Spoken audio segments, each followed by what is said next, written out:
Errors के बारे में हम पहले से भी जानते हैं, हमने यस मैट्रिक में भी पढ़ा था एरर क्या होते हैं, कोई बताएगा क्लास में से?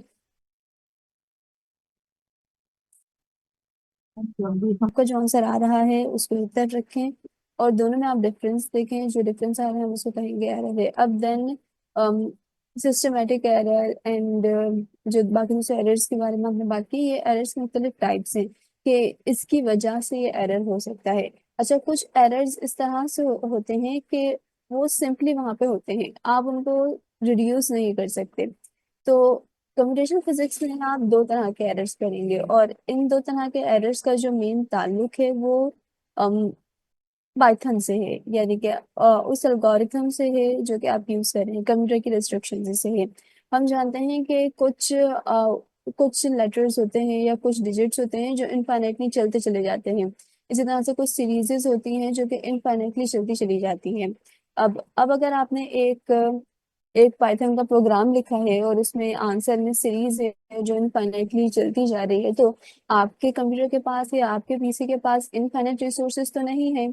आपकी तो एक लिमिटेड जीबी है जिसको यूज करना है आपके कंप्यूटर ने, और फिर उस जीबी को यूज करते हुए आपने आंसर देना है। अब अगर वो इनफाइनाइटली चले चले जा रहा है तो आपका काम तो नहीं हुआ, ऐसा ही है ना? Yes ma'am. बिल्कुल ऐसा ही है। ठीक है, तो अब फिर क्या होता है कि इस तरह के एरर को रिड्यूस करने के लिए, यानी कि आपके कोड को एफिशिएंट बनाने के लिए, कि अगर तो ये वाली वैल्यू आए, यहाँ तक की वैल्यू आए, तो आप इससे आगे की वैल्यूज को खत्म कर दें। इस तरह का काम करने के लिए आप फिर एरर्स का इस्तेमाल करते हैं। आप फिर क्या करते हैं कि आप राउंड ऑफ कर देते हैं वैल्यूज को, या फिर एक एस्टिमेटेड वैल्यू निकाल लेते हैं। अब इसको हम मजीद थोड़ा सा समझते हैं कि आप राउंड ऑफ एरर को क्या, अच्छा यहाँ पे दो तरह के एरर बताए गए हैं, एक राउंड ऑफ एरर बताया गया है और एक ट्रंकेशन एरर बताया गया है। इन दोनों में मेनली डिफरेंस है, राउंड ऑफ एरर जो है वो डील कर रहा होगा नंबर से। कोई ऐसा डिजिट आपके सामने आ गया है जो कि इनफाइनेटली उसका आंसर चलता चला जा रहा है, लाइक 0.000 या फिर 0.1234, इस तरह के बहुत सारे डिजिट्स होते हैं। जिस तरह से पाई की वैल्यू होती है वो काफी लंबी होती है। तो बजाय इसके कि आप इतनी लंबी वैल्यूज को कंसीडर कीजिए अपने प्रोग्राम में, अपने आंसर्स में, आप इसको राउंड ऑफ कर देंगे। अब आपने चूंकि राउंड ऑफ कर दिया है तो वो एक एग्जैक्टली आंसर तो नहीं रहा। यानी कि अगर तो एक आपके पास आंसर आ रहा था 0.01, देन 000, और फिर ये चलता जा रहा था, देन 2, देन 0, 0, देन 5। तो अब बजाय इसके कि आप इतने सारे, क्योंकि देखें कंप्यूटर जो है वो तो एक एक डिजिट को जाके रीड करेगा ना, ऐसा ही है, एक एक डिजिट एक अलग स्पेस लेगा। तो बजाय इसके कि आप इतने सारे स्पेसिस करें, आपने इस पूरे को राउंड ऑफ कर लिया और आपने सिर्फ तीन वैल्यूज ले ली, दैट इज 0.01। अब ये जो बाकी सारी वैल्यूज आपने छोड़ दी हैं, तो अब इतनी सारी वैल्यूज छोड़ दी हैं और ये जो आपने एक छोटा सा सेक्शन लिया हुआ है राउंड ऑफ करके करने के बाद, अ, वो एग्जैक्टली आंसर नहीं है। तो चूंकि ये एग्जैक्टली आंसर नहीं है तो फिर ये एरर्स क्रिएट करता है। तो ऐसा एरर जो कि राउंड ऑफ करने के नतीजे में आपको देखना पड़ रहा होता है, वो राउंड ऑफ एरर कहलाता है। कोई मसला तो नहीं, और ये मेनली क्या होता है, नंबर्स की फॉर्म में होते हैं, यानी कि कोई नंबर है जो काफी बड़ा, एग्जाम्पल यहाँ पे गिवन भी है कि फ्रैक्शन 1/3 की, कि अगर आप 1/3 को डेसिमल में करें तो फिर ये इसमें आगे ये चलता चला जाता है, तो फिर आप इसको क्या कर देते हैं, राउंड ऑफ कर देते हैं।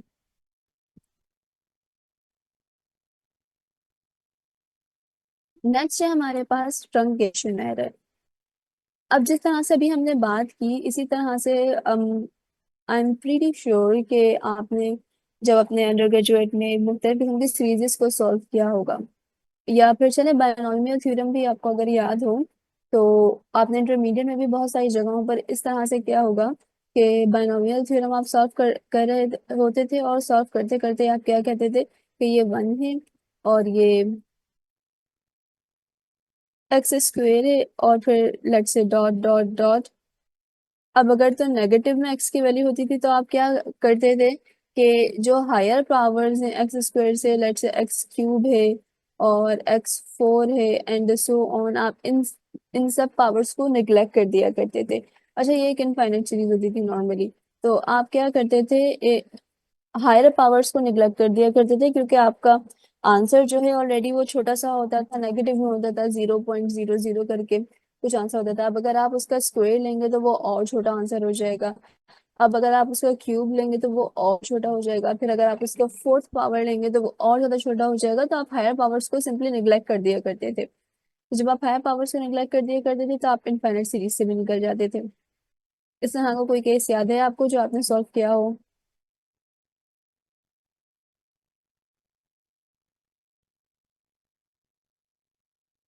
इसमें कुछ बैचलर के अंदर जो मैंने एमएनटी पढ़ी थी, तो उसके अंदर हमने कुछ फंक्शंस थे जिनको सॉल्व करते थे, तो उसके नतीजे में सीरीज को एक्सप्लेन करते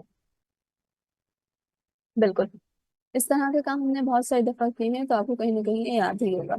तो एक तो एग्जाम्पल इसकी ये है कि एक इनफाइनाइट सीरीज होती थी और इनफाइनाइट सीरीज को फाइनाइट बनाने के लिए आप उसे कुछ वैल्यूज को क्या कर दें, कुछ वैल्यूज को कंसिडर करें, बाकी वैल्यूज को आप कंसिडर ना करें।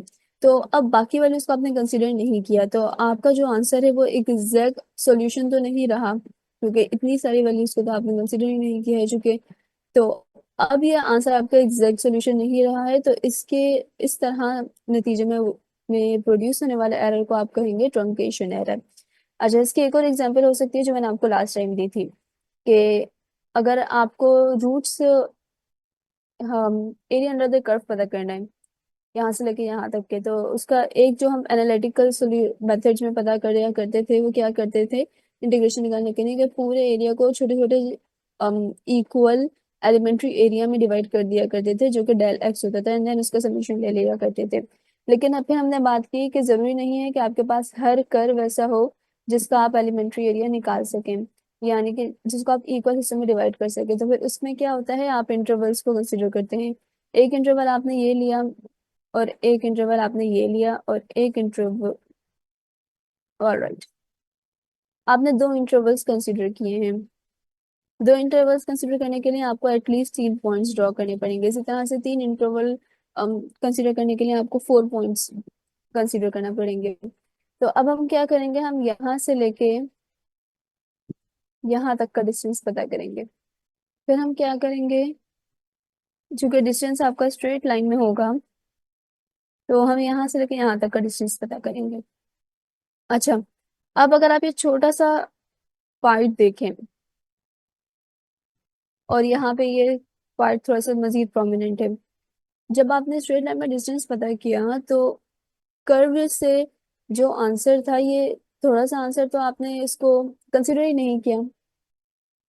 इसको आपने क्या कह दिया कि आप इसको आपने एक एस्टिमेटेड वैल्यू कैलकुलेट की है क्योंकि ये कर्व था और आप स्ट्रेट लाइन में पता कर रहे हैं।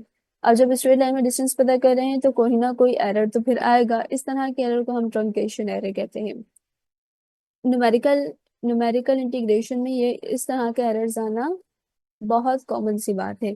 और कॉमन सी बात क्यों है, क्योंकि हम जानते हैं कि आप न्यूमेरिकल इंटीग्रेशन करते ही तब है जब किसी प्रॉब्लम का आपके पास एक एग्जैक्ट सॉल्यूशन नहीं होता, यानी कि आप उस प्रॉब्लम को एग्जैक्टली इक्वल पार्ट्स में डिवाइड नहीं कर पा रहे होते, तब आप क्या कहते हैं। अब जब ये एग्जैक्टली इक्वल पार्ट्स में डिवाइड नहीं हो रहा तब हम अप्रोक्सीमेशन की तरफ चले जाते हैं। तो जब अप्रोक्सीमेशन की तरफ जाते हैं तो फिर हमारे पास एरर जनरेट होता है।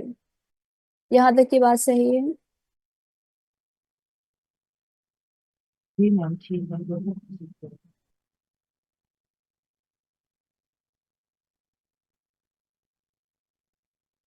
सर, अमीर हमजा मैंने क्या है, एक लिमिटेड अमाउंट को ही कैलकुलेट कर सकता है। तो इसीलिए हम राउंड ऑफ करते हैं ताकि आप कैलकुलेशन कर सकें। और अगर आप खुद से फिर अगर आप कहें कि चलें मैं कंप्यूटर से नहीं, मैं हाथ से करने के लिए बैठ जाऊं, तो फिर तो पेपर पेन से उठा के तो और भी ज्यादा देर लगेगी। बात समझ गए? तो इसीलिए हम इनको राउंड ऑफ कर रहे हैं।